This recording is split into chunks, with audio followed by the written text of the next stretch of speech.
بسم اللہ الرحمن الرحیم۔ ناظرین حضرات، وضو کے بارے میں ہم پہلے بیان کر چکے ہیں۔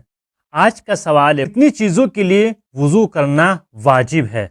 جواب: مسئلہ نمبر 315، 6 چیزوں کے لیے وضو کرنا واجب ہے۔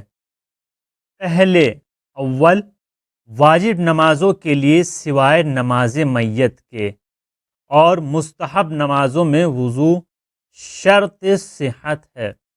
نماز میت کے لیے وضو کرنا واجب لازم نہیں ہے۔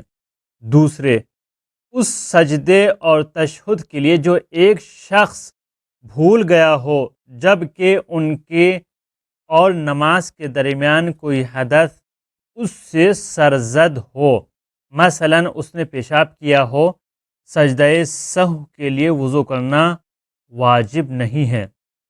تیسرے، خانہ کعبہ کے واجب طواف کے لیے جو حج و عمرے کا جز ہو۔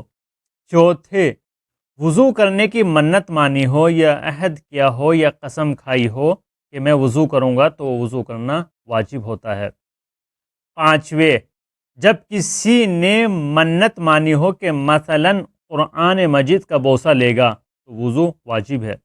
چھٹے، نجس شدہ قرآن مجید کو دھونے کے لیے یا بیت الخلاء وغیرہ سے نکالنے کے لیے جب کہ متعلقہ شخص مجبور ہو کر اس مقصد کے لیے اپنا ہاتھ یا بدن کا کوئی اور حصہ قرآن مجید کے الفاظ سے مس کر دے تو ان موارد میں وضو کا کرنا انسان کے اوپر واجب ہو جاتا ہے۔ اور انشاءاللہ آئندہ ویڈیو میں مبطلات وضو کو باطل کرنے والی چیزیں کون کون سی ہیں وہ بیان کی جائیں گی۔ انشاءاللہ شیئر کرتے رہیے گا اور سبسکرائب کرنا